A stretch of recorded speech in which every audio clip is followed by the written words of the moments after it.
One of my favorite success stories, a guy named Landon Hiles. He messages me, like, I watched like 3 of your YouTube videos. I have $300 in my bank account. I'm about to go talk to this seller right now. I am freaking out. I have no idea what I'm doing. So I kind of give him some pointers. He goes into the appointment. He locks it up. He calls me. He's like, I'm pretty sure this house is worth about $450.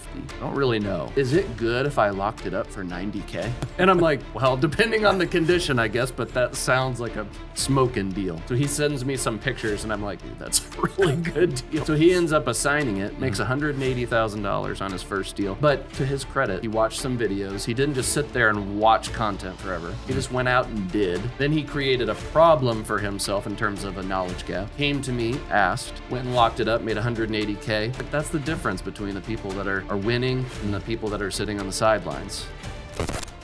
Hey everybody, welcome to today's episode of Disruptors. Today we have Michael Franke with Niche, and Michael flew in from Kansas City, Missouri to talk about how to find thousands of new foreclosures every single day. Now guys, I'm on a mission to create 100 millionaires. The information on this show alone is enough to help you become a millionaire. In the next 5 to 7 years, if you'll take consistent action, you will become one. And guys, if you get value out of today's show, please hit that subscribe button. Please hit that share button. That way we can create more millionaires. You ready? I'm ready. All right. So last time you were here, we were talking about your journey to go from school teacher to buying foreclosures, right? To millionaire, to maybe looking at some other possibilities, things you might want to take action on. And that was 9 months ago. So what's happened in the last 9 months? And a lot has changed. I went from being an operator that was focused on doing the foreclosure thing every day, which I still do, but that was the primary focus. I was in the living room. I was talking to sellers, solving their problems, getting contracts, stopping foreclosure sales.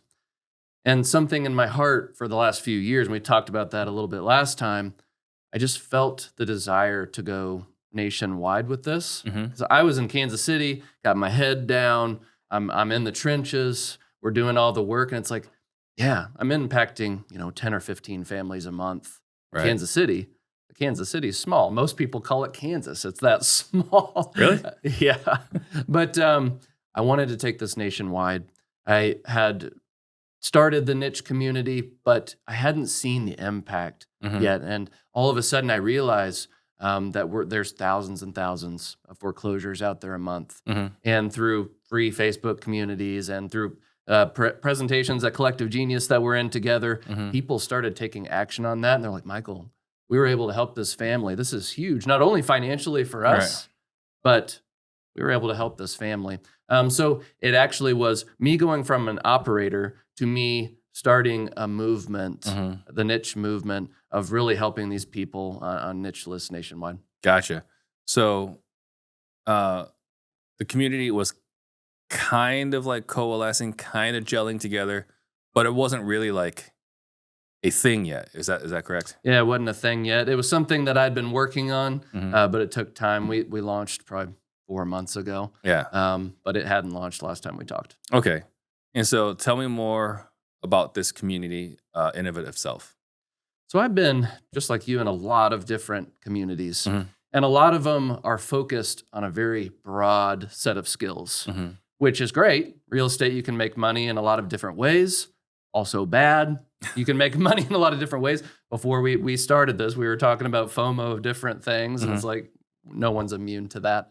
Yeah. But I wanted a community that was super focused on one skill set to where when you looked at your product, it's like, I know it like the back of my hand. I'm very good at it. So instead of miles wide, inches deep on the content, I want it to be a few feet wide, thousands of feet deep, where we actually can make an impact in our market because we know our product. Yeah. Gotcha. Okay. So talk to me about the community right now. What does it look like today? So the community now is a bunch of people that are focused on pre-foreclosures now. Eventually we'll have other niche lists, but we have 3 to 4 weekly trainings to where we're focusing on sales, like you talk about. We're focusing on going to the right people. We're focusing on getting there at the right time. We're focusing on the technology aspect of getting them in the right place at the right time so that they can get these deals. My main focus is getting them results, which sounds corny coming from a community, but we've both been in a part of a lot of different communities. Some of them are awesome. Right. The value is tremendous. Others, not so great. Yeah. And I want my community, our community, to be focused on getting the results to where people are like, this is great.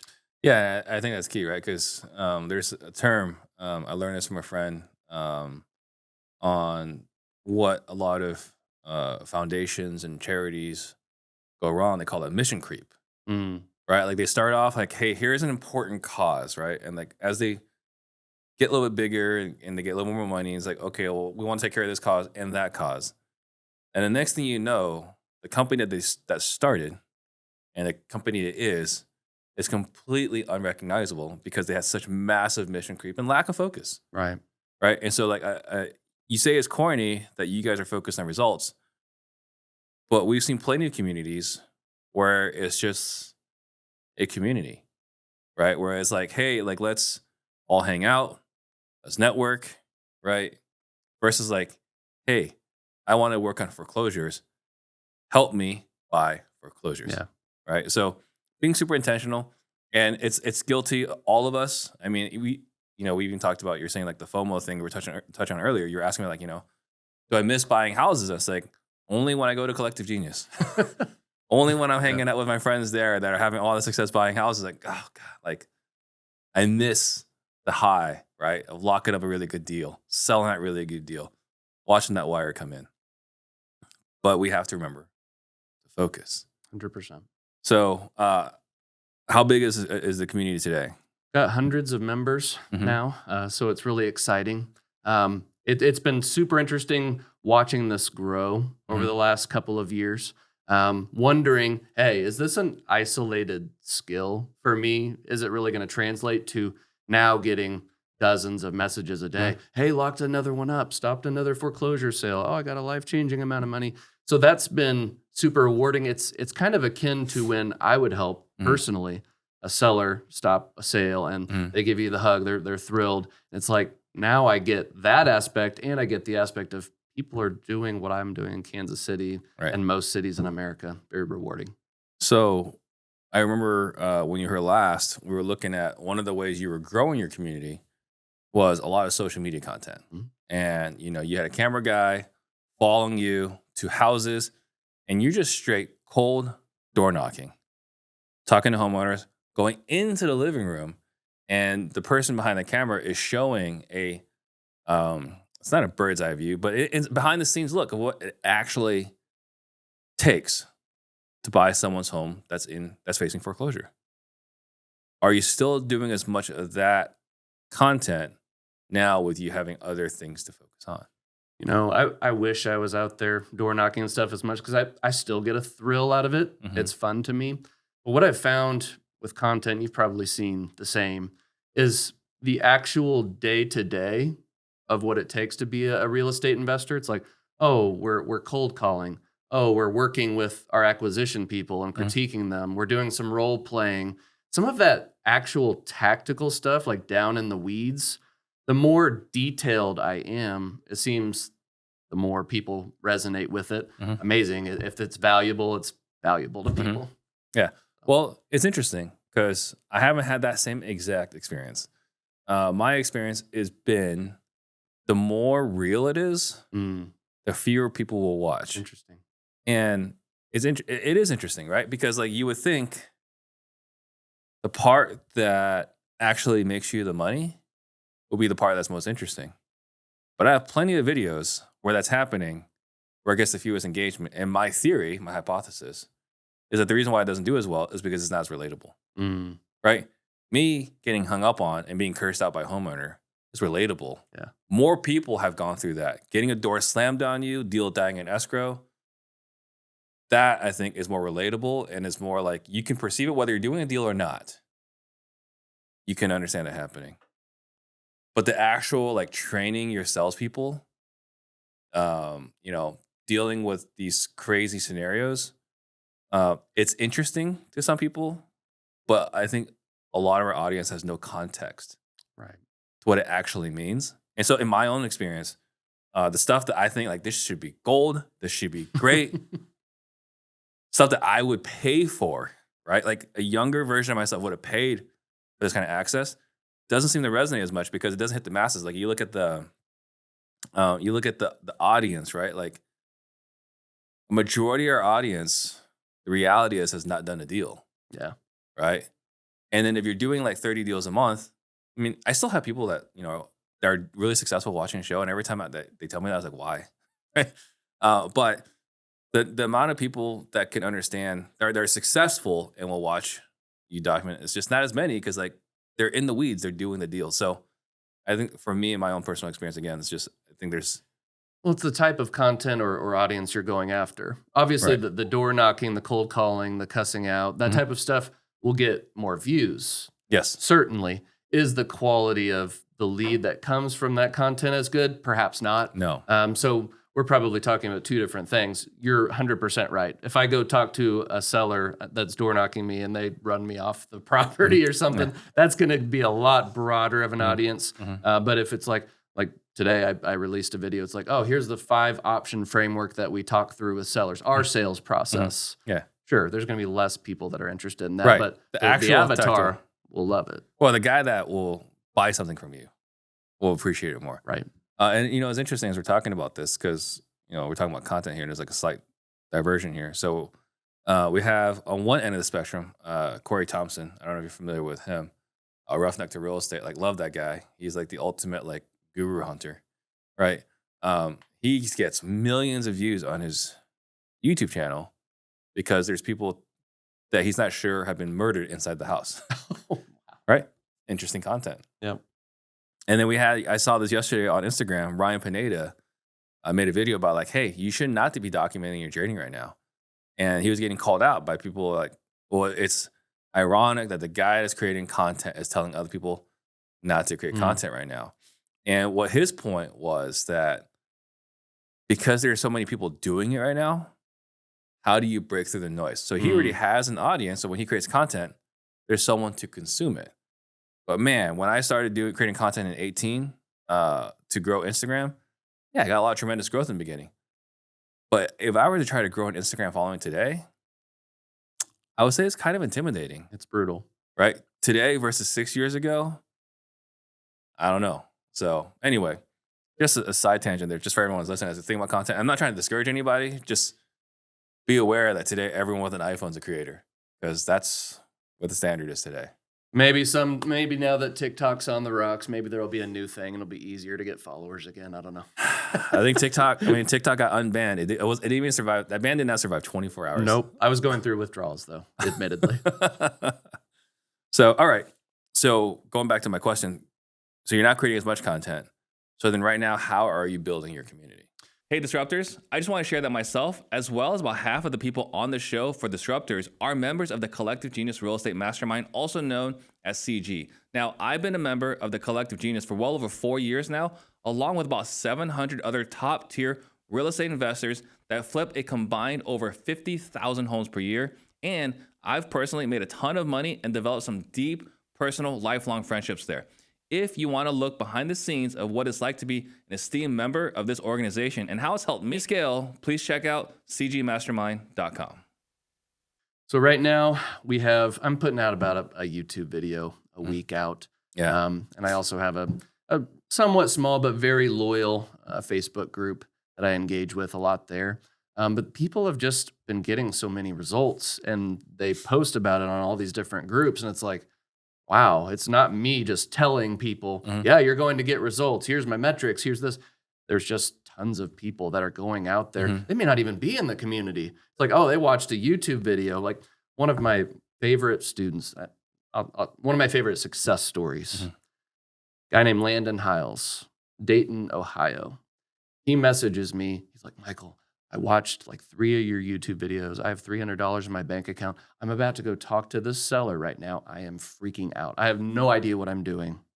So I kind of give him some pointers. He goes into the appointment. He locks it up. He calls me. He's like, I'm pretty sure this house is worth about $450. I don't really know, but I'm guessing. Is it good if I locked it up for $90K? And I'm like, Well, depending on the condition, I guess, but that sounds like a smoking deal. Off back of the napkin math sounds pretty good. Back on the napkin math, it sounds great. So he sends me some pictures, and I'm like, dude, that's a really good deal. Yeah. So he ends up assigning it, makes $180,000 on his first deal. Outsized return, not normal. But he, to his credit, he watched some videos. He didn't just sit there and watch content forever. He just went out and did. Then he created a problem for himself in terms of a knowledge gap. Came to me, asked, went and locked it up, made $180K. He then signed up for the community. Since then, he's probably done 6 or 8 more really big deals. And it's like, that's the difference between the people that are winning and the people that are sitting on the sidelines. Yeah. Here's the information.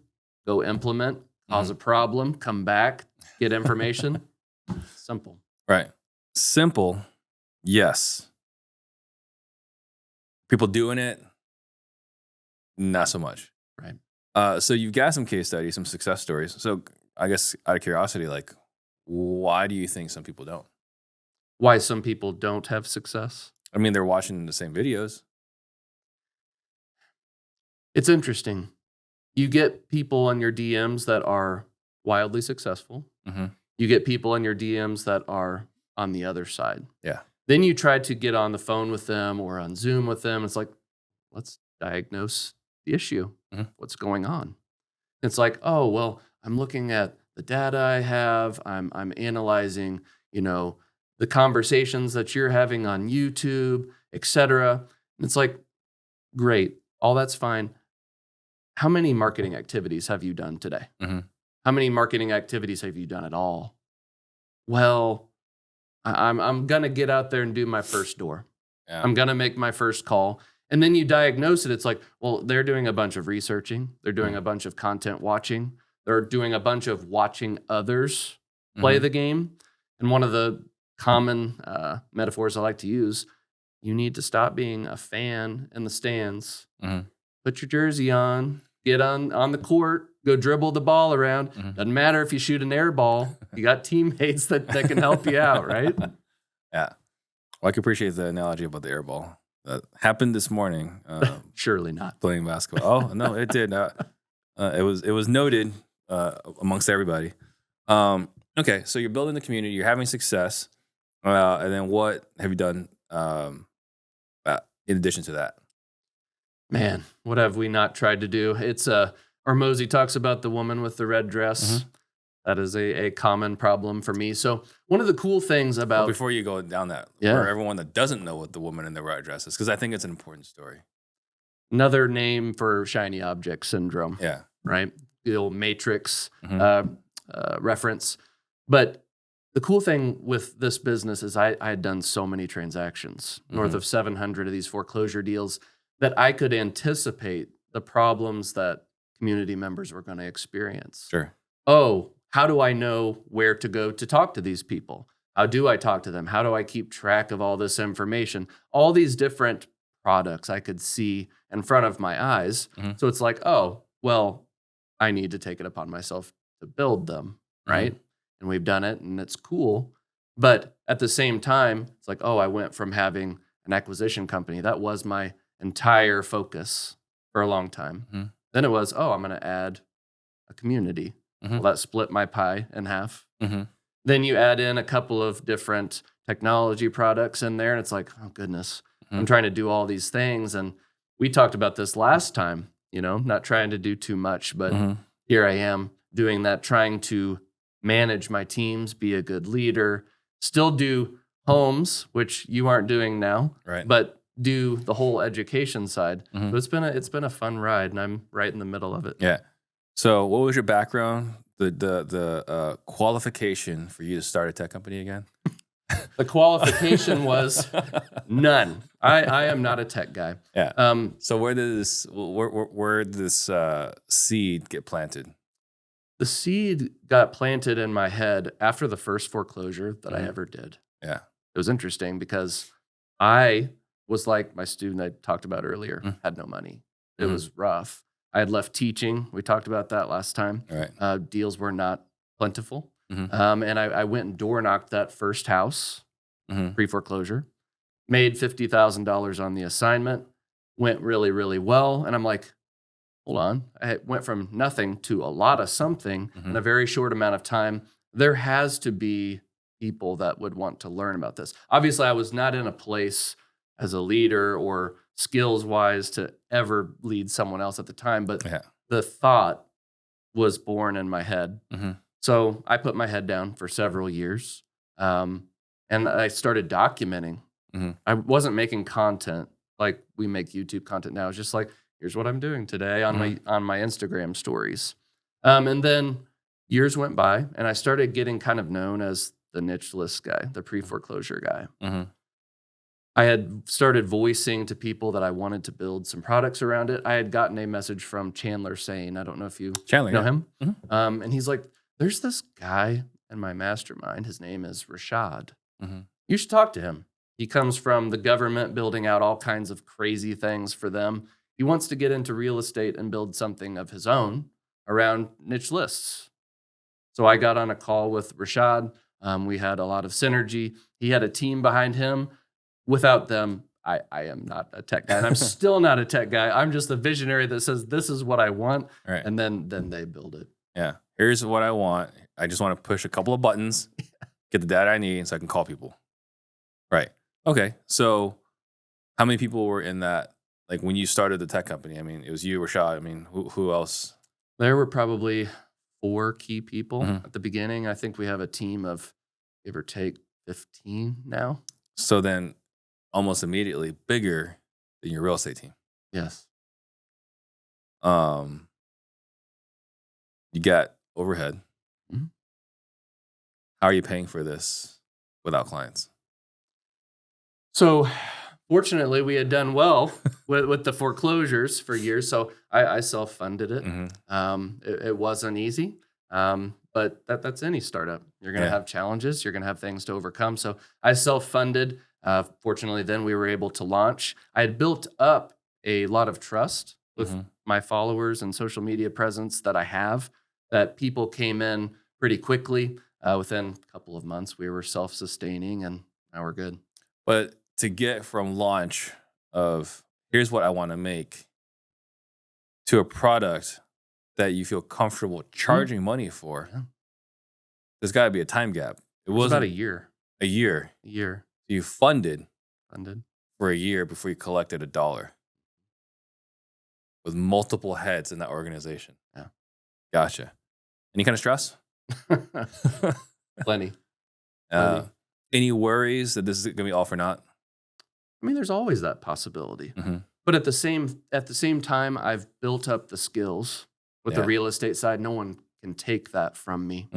And we're still doing those deals, not quite as many as we'd done in the past. Usually we'd do 150 a year. Lately, it's been more like 80 to 90. So cut in half, but we're still doing okay. But at the same time, let's say everything crashes. It doesn't go well. I still have a data product that I can use myself nationwide. So there are plenty of contingencies, but to say that there were no stress, that would be an absolute lie. Yeah. Gotcha. Okay. So you launched a community, you launched a tech company. Anything else? There's all kinds of things in the background, but I don't want to. But nothing right now. Nothing right now. Okay, cool. So we're only 3 things going on. Okay, so let's talk about the value of having tech in your business. So for anyone else is looking to use tech and they're like, why do we need tech in our business? As AI is coming and it's coming quick. I use it every day. Yeah. And my company, like even if it's just my copywriting and things like that or ideation, it's like, holy moly, I just did days worth of work in a matter of minutes with some prompt engineering.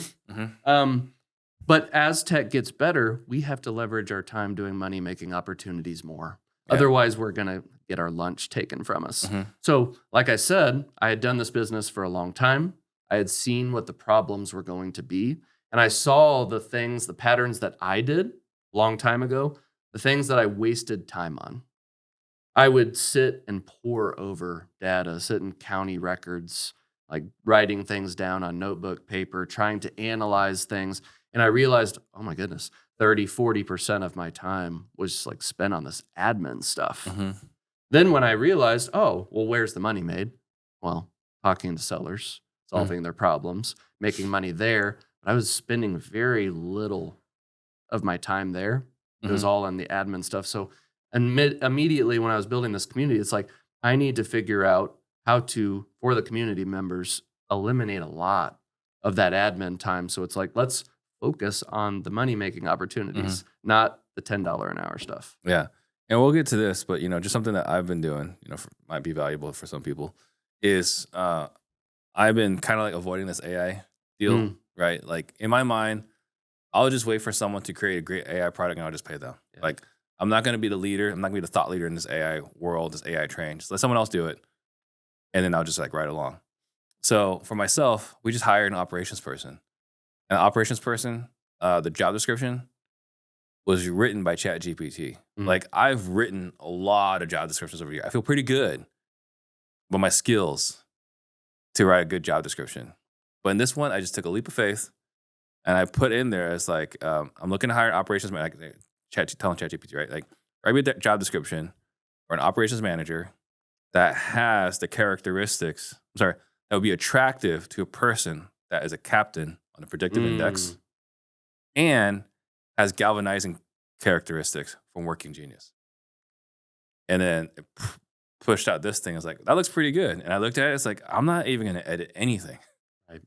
And I copied it, pasted it on Facebook, pasted it on LinkedIn, pasted it on Discord and some other groups I'm in.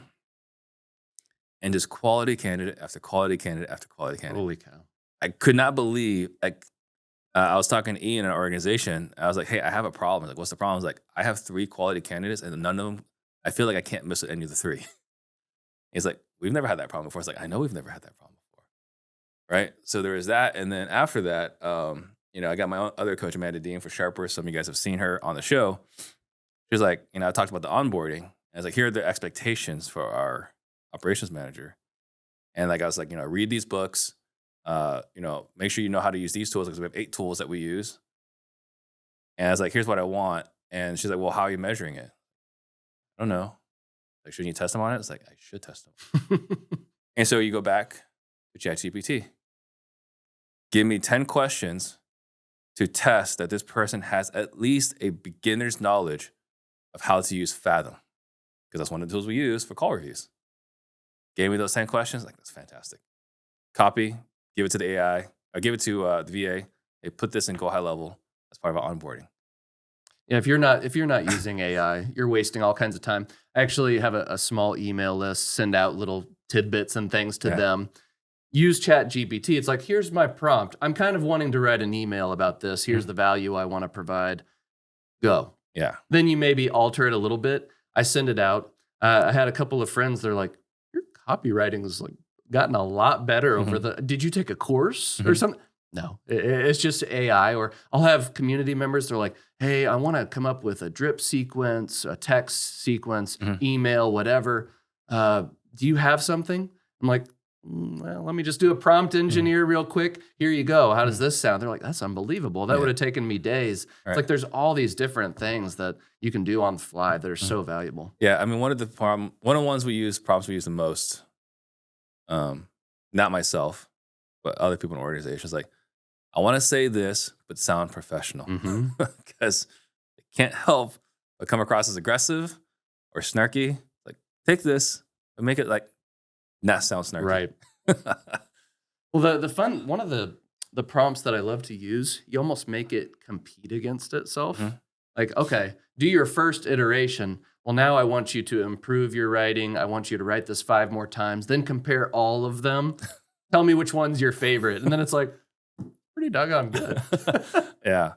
So yeah, this AI thing is going to, eliminate a lot of work, maybe some jobs. It's going to eliminate a lot of work. And so now looking at this, how have you used AI? How are you using AI with Niche? Today's podcast is brought to you by motivatedleads.com. With them, you can get $300 worth of quality local leads sent exclusively to your inbox by just mentioning my name. I've used them, and they're one of the best producers of solid seller leads on a local level. And they fully guarantee the leads that they send you. To get your $300 free credit, just head over to motivatedleads.com, hit the Claim Your Area button, and let them know that I sent you.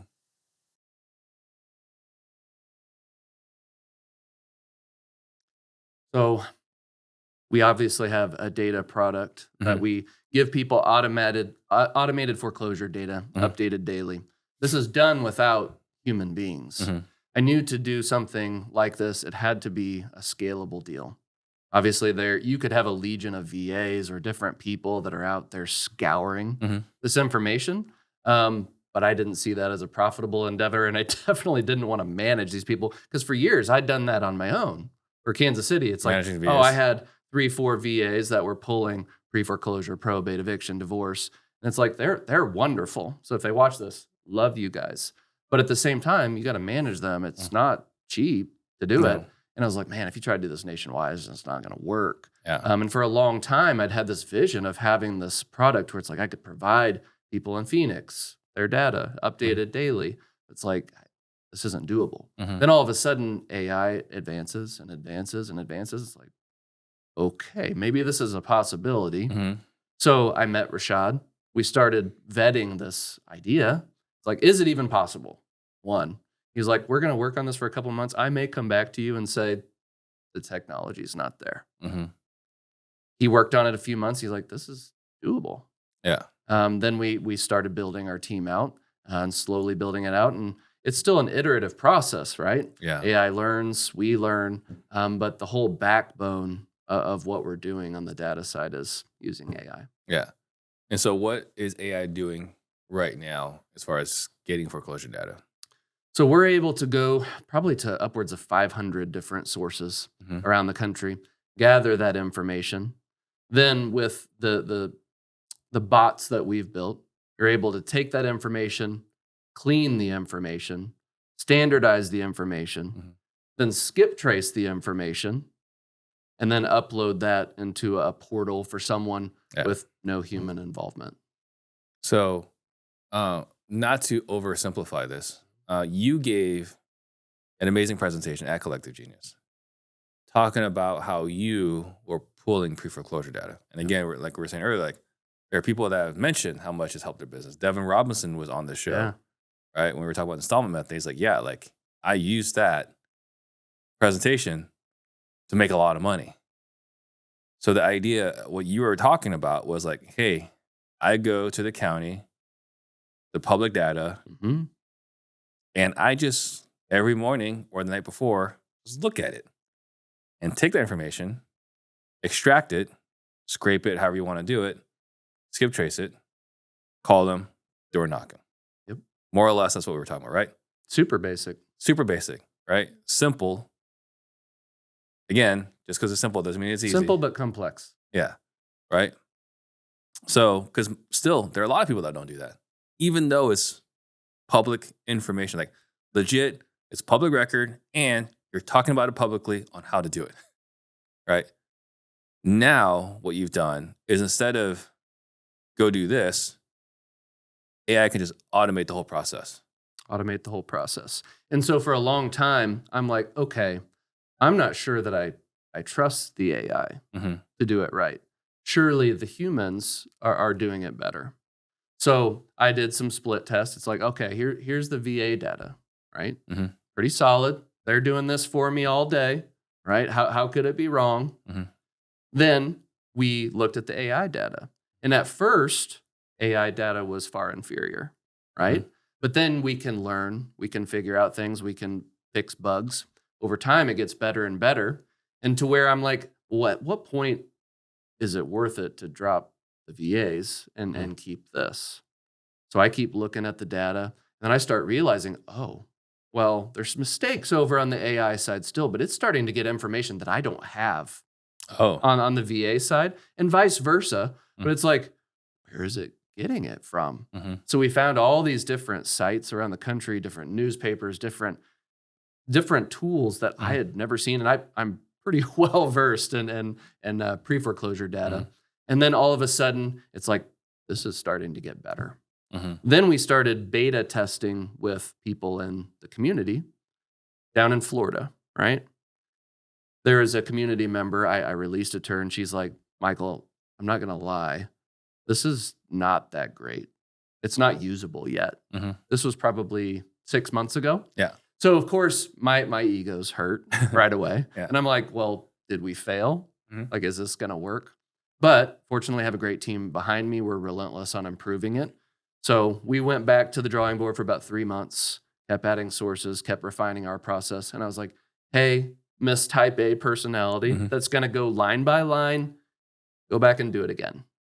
She said, it's 98% accurate now.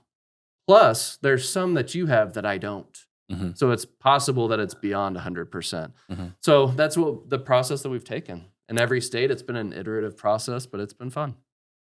Explain to me, how is getting data that we can't get manually? Is it manual errors, or are they finding other sources? So for the longest time, in that Collective Genius presentation, Mhm. I basically taught, go to something like auction.com, the most basic foreclosure platform in the world. Mm-hmm. Go to your market, identify each property that's in your market, and there will be a foreclosure trustee, Mhm. right? Then go to all their websites, all these different places. Eventually, you'll have 10, 15, 20 different sites that you can pull from. Mhm. And I thought that that was comprehensive for a long time. But I found out, oh, well, there might be, creative finance foreclosures that are buried in newspapers, Mm-hmm. or different really small attorneys that don't have information out there Mhm. that people can't find. It's like all of a sudden, one, you're missing out on data, but if you're missing out on data, So is everyone else. everyone else is as well. So is that person getting lambasted? Probably not. Mhm. So all of a sudden you have deeper deals. Mhm. And so that's been our focus, going to all those weird sites that maybe the data is not even formatted well. Mhm. And we've figured out a way to format all that and get it into usable information. That's awesome. And the other thing too, so you did a demo for me, I want to say beginning of December or Mhm. end of November. And there was something else to it. You say skip trace, but it's not just simply skip traced. There's a little bit more to it. So obviously most people, when they skip trace information, it's coming from a different angle, right? Mhm. You're having someone come into you. You're wanting to talk directly to that homeowner. There might be 2 or 3 phone numbers, maybe an email or 2, something like that. Well, with what we do with foreclosures, sure, I would love to go knock on your door, Steve. Mhm. You answer the door, you roll out the red carpet, Of course. and we sign a contract, Mhm. right? You're fairly easy to get a hold of and talk to. Yeah. But many times, from my experience out of doing hundreds and hundreds of these, the seller isn't necessarily the person that you talk to first. Mhm. You have aunts, uncles, sons, daughters, heirs of all kinds. Because these people, they've passed away. They're in assisted living community. Who knows what? Mhm. You can't get a hold of them, right? So with our skip tracing, of course, you're going to get the homeowner information. That goes without saying. Yeah. But you're also getting all of the relatives, their phone numbers, their emails, their addresses, because you're always 1 or 2 steps away from a big foreclosure deal. It's like, Mhm. oh, I went and found a vacant house. It's in foreclosure. The average person will write this down on their notebook, and it's like, well, I'll look at it later down the line. Mhm. Well, then you find out through our skip tracing, well, that person passed away. Why it's vacant. Mhm. Well, what do you do now? Well, go look at their relatives. Maybe you call them, maybe you text them, no response, Yeah. right? It's like, oh, well, their address is only a couple miles away. Hey, I'm going to drive over there, door knock it. And it's like all these little pieces of information add up to something big where it's Mhm. like you're that close to a $25,000 deal Yeah. and you just didn't know it. Mhm. And that's what the information is there for, to bring awareness where it's like you're in the middle of a situation. Mhm. You have all of the contact information you need. Just bam, bam, bam, go Mhm. after it. Because as you know, time kills all deals. Right. So if you go find a fire deal, a vacant house, and then you don't do anything with it, Mhm. you're in a market like Phoenix. You're going to get beat. Yeah. So if you find that situation, you need to have everything at your fingertips so you can go after that person now. Right. So I'm looking at it. Here's the 3 phone numbers. None of them work. Here are their closest relatives. Phone numbers don't work, but it's their phone numbers and their addresses Mhm. And their emails. and their emails. Yeah. So, and that's all inclusive in this data. All inclusive. Okay.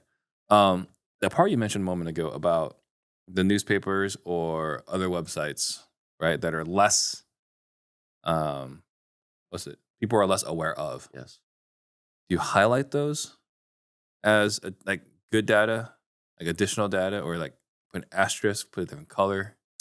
To this point, we haven't done anything like that. Mhm. It's just included, just like anything else. But like for me, I would want to know, like, hey, this is the one that could be a banger of a deal. So in a future release, again, upstart, I'm the visionary. There's the tech guy that there's some realism from their side. Like we can only accomplish so much. Yeah. I'm like, guys, we need to have some type of formula, Mhm. like where we're factoring in, rarity of the source. Mhm. Did someone pass away? How much equity is there? Is it vacant? Have you Mhm. talked to them? Do you have the correct phone number? Where at the end of the day, it's like, oh, we have all this good information. This is a banger.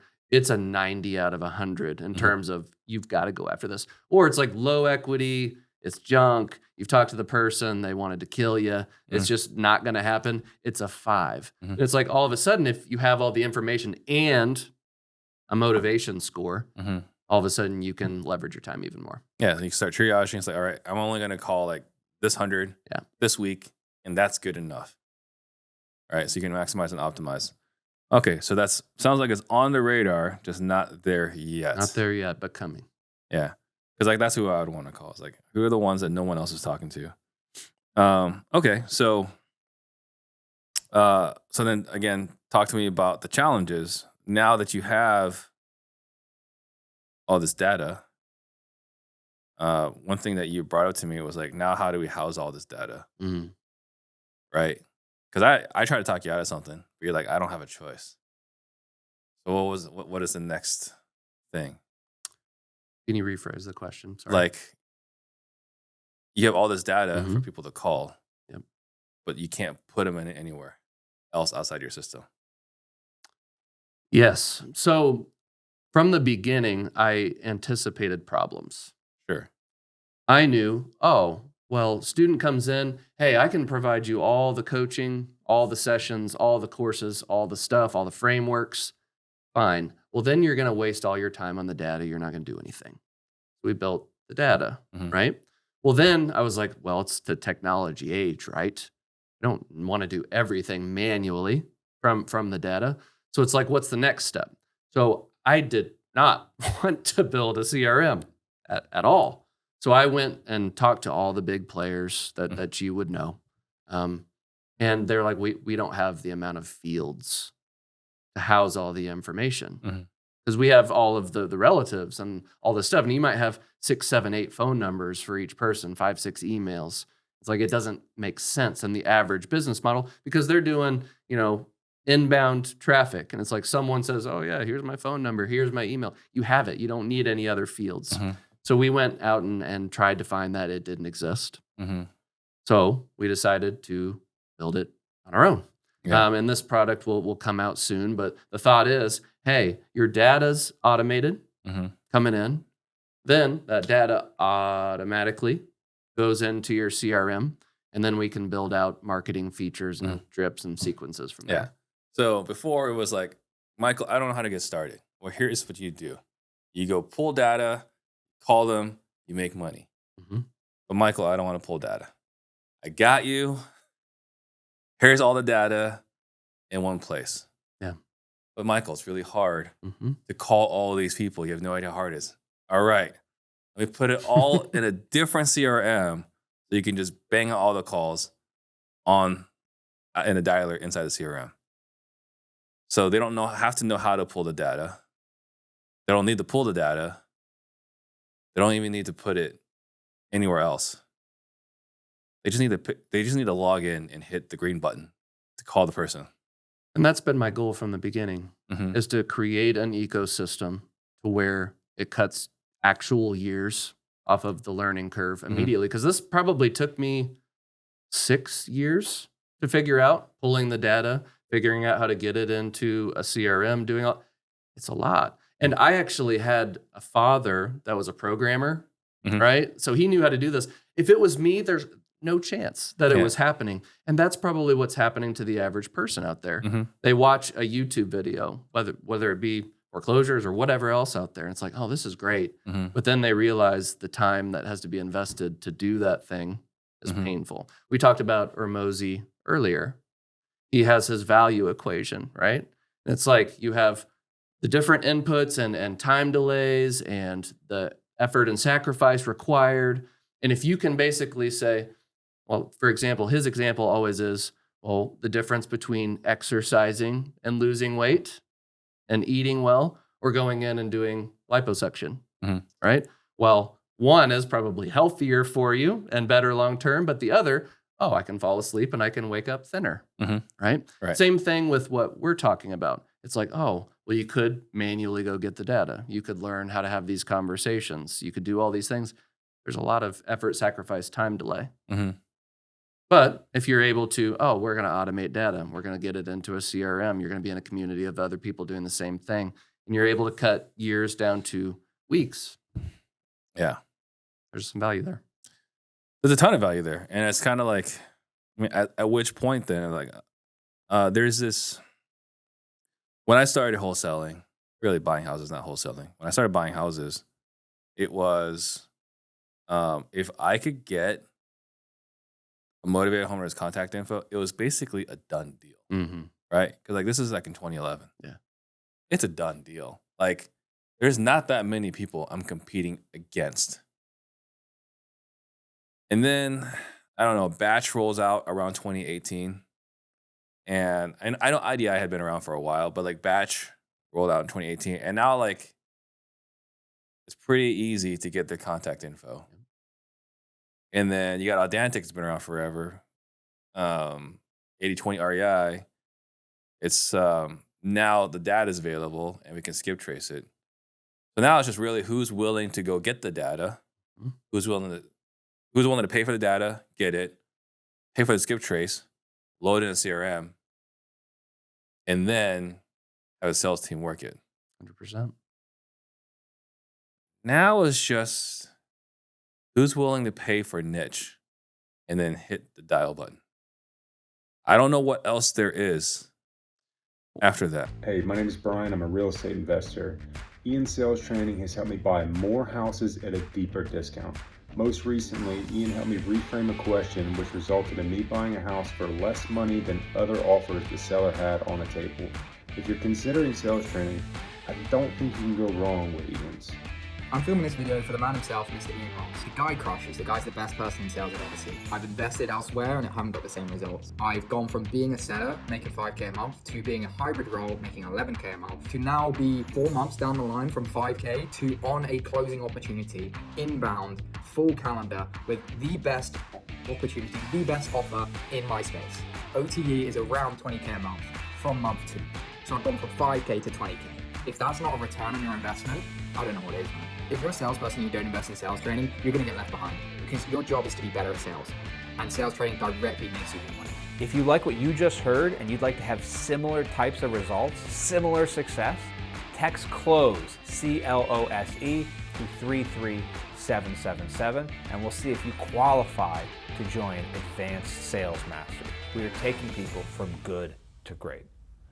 Well, that's been my goal the whole time. Like obviously there's a bunch of different sectors in real estate that I'm not an expert in, and what I've focused on, I tried to think of what is the most valuable thing that I could give.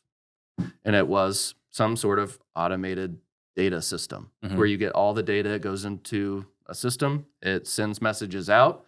And whether you're really skilled and you have a team that can go execute on those deals, or you're just a new person, it's like, hey, there's a lot of activity going on. Things are coming in.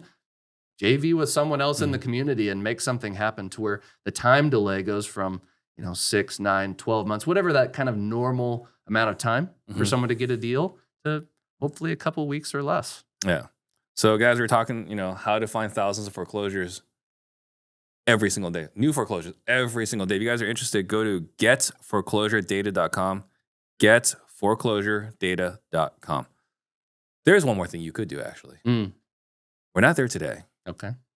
And if this works out, it'll eliminate the need for a lot of people, potentially including myself, which is not good. So I think we're probably a couple years away from this. But you could have AI make the calls for them. right? Once you get there, then it's AI's pulling the data, skip tracing the data, making the phone calls. I don't know if they're locking up the contract then in there. Maybe you still have to go to the living room. We get to a point where they're just locking the contract. I'm scared of when so this I've future looked happens. into that. Yeah. You've probably played with it as well. I haven't. It's just one of those things where it's like I've got my head in the sand because I know when that day comes, I'm going to have to get a new job. So it's interesting. They have a bunch of different AI bots out there. Mm-hmm. Probably a year or two ago, they started coming out with it. Air.ai was one of the first ones. A big one. Right? The problem was the latency was huge. Mm-hmm. It didn't sound right. Mm-hmm. It was just like, this is cool, but it's almost like a gimmick. Mm-hmm. But processing speed has been getting faster and faster and faster to where latency goes from 2 or 3 seconds to like that. Mm-hmm. And I've seen even some like call setting type softwares to where it's like they're not necessarily trying to close the deal, but they'll be able to vet a client and see if they're good enough. And I, of course, being me, I'm trying to trip up the software. And it's like, oh, that was pretty good. Yeah. I am impressed. So my team thinks it's probably 18 months or 24 months away. But at the same time, there's going to be all kinds of different government regulation on that. You've probably seen TCPA stuff coming out later this month on the 27th. Yep. We're going to have one-to-one, permission to speak to people. So I imagine there's always going to be a way around that, but it's just something to consider. Yeah. Yeah. So the next step, not you necessarily, but the next step is we already made it this far is really just getting leads, getting appointments. Mm-hmm. And then I guess the point after that is from going from getting appointments to just getting contracts. And hell, I don't know if you have AI start raising private capital for you. Probably can. Right? You get AI. Maybe it can invest in Bitcoin for you and you got Yeah. the capital for you. I'm still regretting it. My technology guy, he has quite a bit of Bitcoin. Mm-hmm. Every day he's like, yeah, you have none. And it's at 109K now. Yeah, no, that's true. Which reminds me, there's another person I got to have on this podcast. Yeah. So we can have AI raising private capital for you, right? It's pulling. Maybe that's the next thing that Niche will pull, like Maybe so. people with money, right? And then skip tracing them and just putting them in the CRM. The goal Calling is to them. eventually have a whole ecosystem. Some of Yeah. it's not realistic right now. But it's something that I'm in for the long haul. I love it. It's a passion of mine. But the way technology is growing, right? Because like you got Moore's law, right? Which is like every 18 months, the number of transistors you can put on doubles, right? But with what they're doing with, is it optical? I can't remember what it is. But the switching speed is based off of light, not even like transistors. And so like there's a computer now that I think is like orders of magnitude stronger than a government supercomputer. Right. Yeah, I don't remember what the numbers were, but there were problems that this computer could solve in a matter of minutes that would have taken a supercomputer thousands of years or something. I could have it wildly wrong, but No, it was that's something about like what that. I read. So we got that thing. Now that thing is probably obscenely expensive. Right. But I don't know if you remember when plasma TVs came out, $17,000 for a TV. Who's buying this? Right. Now you can buy it for $250 at Best Buy. Crazy. Right. And so like once that happens, who knows? Right. And then you guys have heard me talk about this on the show. I think if, last year I was saying in a matter of 5 years, we're all dead anyway from that. So it doesn't even matter. So let's see. Anything else we want to touch on that we have not touched on yet? Well, the biggest thing is I looked at a interesting stat the other day. I actually made a YouTube video about it, about the amount of single family transactions that were done the last 2 years. Yeah. And if you were around 2020, 2021, when all the hedge funds were around, interest rates were low, there was a lot of money, lots of transactions. Yes. Right? A lot more people selling, a lot more newbies that could get deals. And maybe you didn't even have to buy it deep because then you could sell it to a hedge fund, right? Well, the last couple years, things have come back down to earth some. Transaction-wise. Yeah. Those that are good at the business are doing really well. But imagine the amount of transactions is the same, actually, as the recession. which I was fascinated with. And it was probably the lowest amount in the last 30 years, according to this source. Sounds about right. So I start thinking and having conversations with guys on Collective Genius. And it's like, hey, we're doing PPC. We're doing PPL. We're doing TV. We're doing direct mail, all the normal things, which I love. I do them in my business, right? But you're used to kind of that 8 to 10 ROX or ROI, 8 to 10x ROI or more if you're good. And guys are like, including me, it's kind of like 2 to 4x right now. Kind of scared. And it's like, why is that? Well, one, there's less people selling. Yeah. They're trapped because they refied before. They don't have the capital for a down payment. They can't afford the interest rates now. There's just less people selling. So then when there is an opportunity from those sources we talked about, then it's a bloodbath, right? You got Doug Hopkins, you got Brent Daniels, you got whoever else in Phoenix at the same house. Then it comes down to skill, right? And then you end up paying too much. The ROI is not as good. Yep. So with that, most people out there, they don't have hundreds of thousands of dollars a month to invest into marketing. They've got to be highly select in what they do. So with niche list, it's like, oh, maybe in your counties that you operate in, maybe there's only a couple hundred at any given time. Phoenix, couple thousand, right?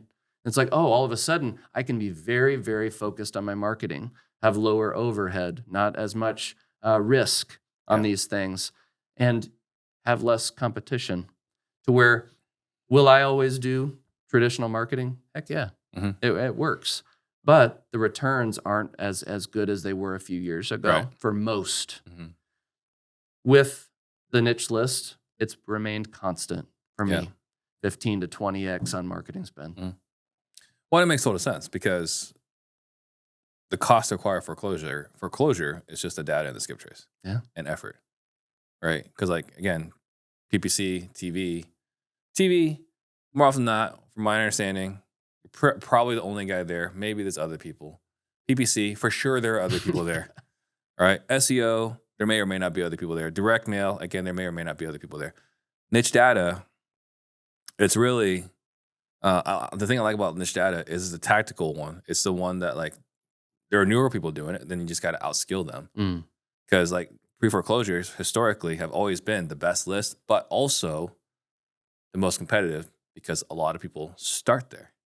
But yeah, 100%. I think you look at scaling was the buzzword for years and years and years. Haven't really heard it so much in the last 2 years, right? And now, the last couple of years, more about leaning out, running a lean operation, running a very profitable organization, stacking cash so that when you want to scale later on, or if it makes sense to scale later on, you can, but mostly just stacking cash today. Running lean, stacking cash. And I think this right here gives you that opportunity. 100%. We actually were talking before this about leaning up, right? And I had joined Collective Genius. I don't know if that was 3-4 years ago. And everyone was like, yeah, scaling doesn't work. You're going to end up wanting to be small. And at that time, I was ramping up. And I was like, you guys are crazy. What are you talking about? It's like, you're old and wise. So I'm going to ignore you. Right? So I got to the point where it's like, oh, you have 15 people on your team. You have $125,000, $150,000 in overhead. And it's like, yeah, when things are going really well, doing 15, 20 deals a month, great. Right. But then when the market changes and you realize, oh, maybe we weren't quite as good as we thought we were. We were just taking advantage of a good market. Exactly. And then you lean up. And actually going through the process of leaning up has brought there's so much less anxiety.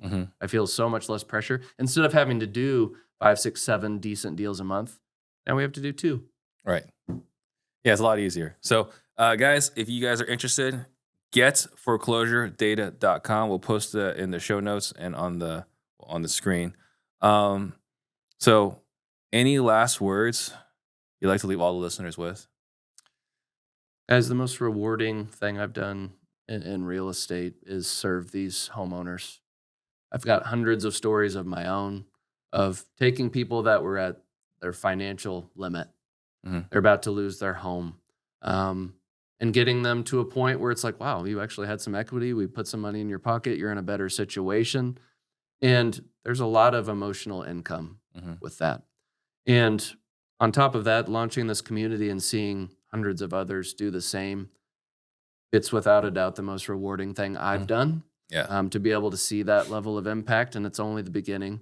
But if you want to get into real estate and you're kind of at the beginning, you really don't know what to do, this community is designed for you to start from level 1 and build a business that's exactly like you want. You don't have to be doing 15 or 20 deals a month. There's so many people that are thrilled to do one deal a quarter, make 25 grand and make 100 grand a year and just live a simple existence.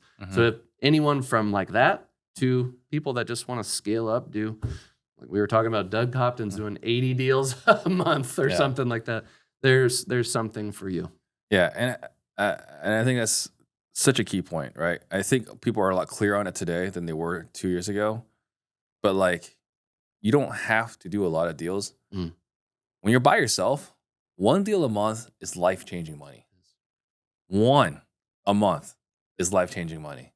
It's really, a lot of times, the ego that pushes you to do more, pushes you to get to 125, 150K a month in overhead.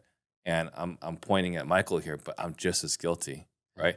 I think if we were comparing at our peak, we're probably neck and neck in monthly overhead, which was not wise, but we were able to justify it at the time. We were. Yeah. No, the most fun I ever had was when we were lean, and it was me, maybe 2 or 3 other people on the team, probably doing 6 or 8 deals a month at that point, and we were like 80% profitable. It was crazy. But that was when I had the most joy in it. I learned so much from scaling up, leadership wise, I like to think. But be careful in this time and climate. You don't need to do all the extra. You don't need to compare. Comparison's the thief of joy. Yeah, is most certainly the most fun when you're small and figuring it out. It's almost like with your kids. Like they want to grow up faster. It's like, you really don't. Yep. And it might be the same thing with scaling. Like, yeah, scaling looks great. But looking back, the best times was when we were just figuring things out, calling each other. Hey, Michael, here's where I'm stuck. How are you solving this problem? Those are the best memories. 100%. Yeah, perfect. So thank you so much. Thanks for coming on. Thank you guys for watching, and we'll see you guys next time. Trang. Jump on the Steve Trang. Disruptors.